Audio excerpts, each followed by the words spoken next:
Hey, it's James. This is Are You Listening? And I'm just going to talk freely for a minute about life. I mean, isn't that what we think about all the time? It might be something specific. It might be something that, was on our mind or might be a problem, but ultimately we're talking about life. I mean, if we're thinking about how the tires need to be replaced on the car, or if we're talking about how we need to rake the yard, or we need to go see the eye doctor, or we're having trouble with our marriage, or one of our kids is not well, or whatever it is, it's about life. It's life. So life is what's always on our mind. Even if it's something like, man, I need to go to the game, or I want to go play this, or I want to go do something fun, I want to go to a movie. That is life. So we're living life every single day, and a lot of times we're not living life as much as we're thinking about life, and we're pondering things. And in that pondering, we find ourselves extremely discombobulated in some sense. For example, many of us are just thinking about the past.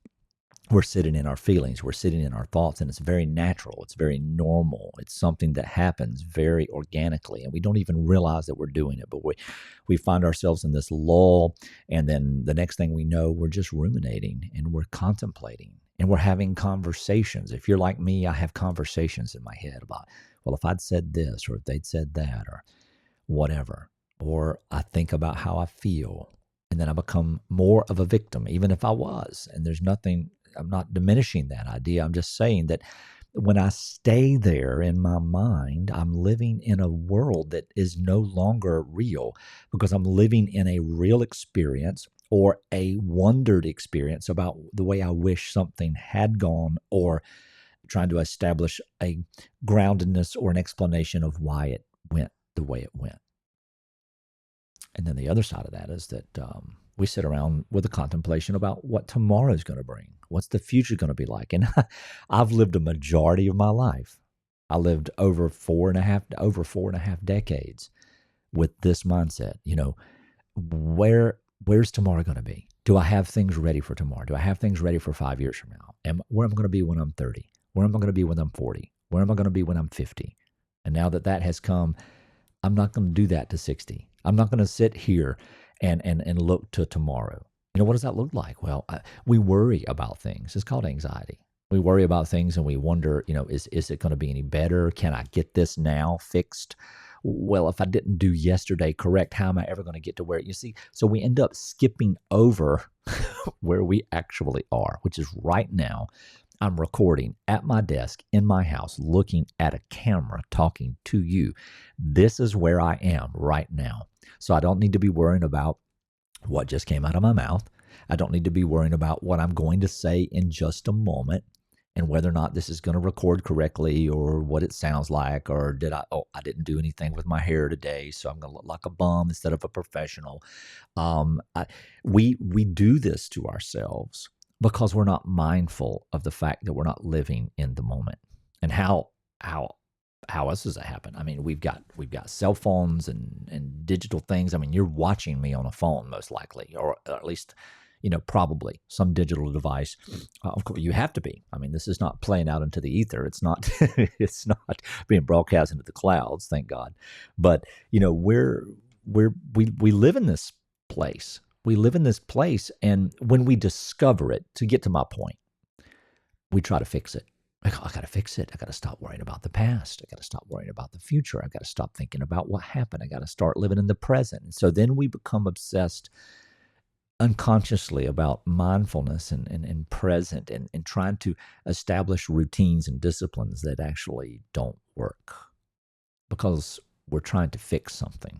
We're trying to repair something.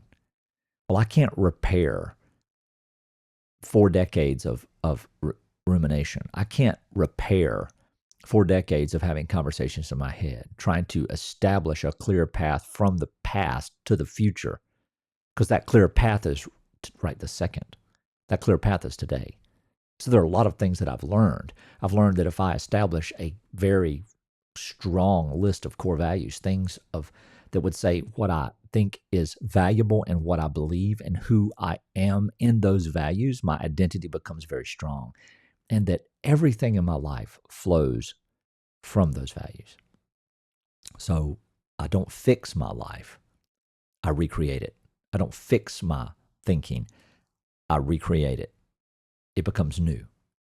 The Bible talks about these things. It says, behold, the old is gone and the new has come. That when we think about gospel, regeneration, the spiritual side of salvation, the awareness, the repentance, that's a change of disposition, the transformation of the mind, which the majority of the New Testament talks about things, the way we think and know and understand.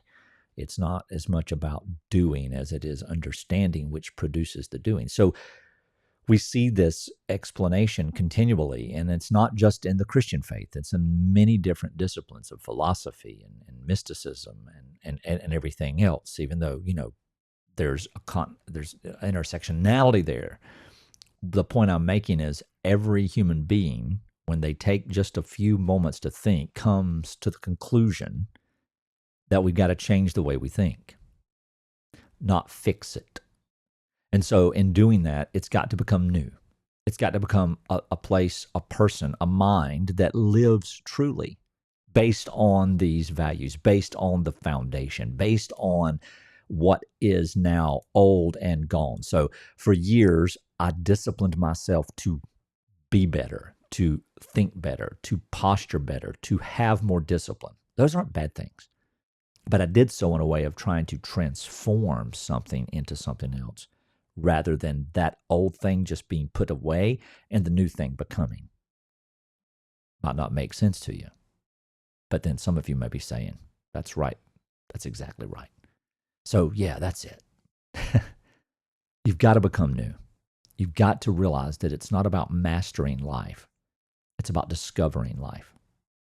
You're not going to get it all right. You're not going to know it all. You're not going to have perfection. A friend of mine said this past week, he said something about perfection. He said that the way he frames it is that he strives for perfection with the wisdom and the knowledge of knowing that it's unattainable. So therefore, he's not trying to run a fool's errand. He's realizing that just a little bit better, and that's a very subjective idea, but just a little bit better, or a little bit more drive, a little bit more focus. And the way I answer that for me is a little bit more discovery. I learn, I think, I listen, I share, I teach, and then I listen and I discover. The question then is, are you discovering life? Are you learning? Are you learning to take the pains of yesterday, the worries of tomorrow, and ask yourself, who am I? What do I need? What do I want? Am I heading in that direction today? If you value joy, then do everything right now that establishes joy. If you value authenticity, then do everything right now that establishes authenticity. And when the things that are in your life that get in the way of those things, just take them away. Don't try to recreate them. I mean, don't try to massage them and make them work. That won't recreate you. That will tie you down. Just take them away. Take them away. Now that's a lot easier said than done. So that's why I'm here. Me and a lot of other people like me. We're here to help you. Here to help you walk. Here to help you listen. Because that's really where discovery starts. So, are you listening?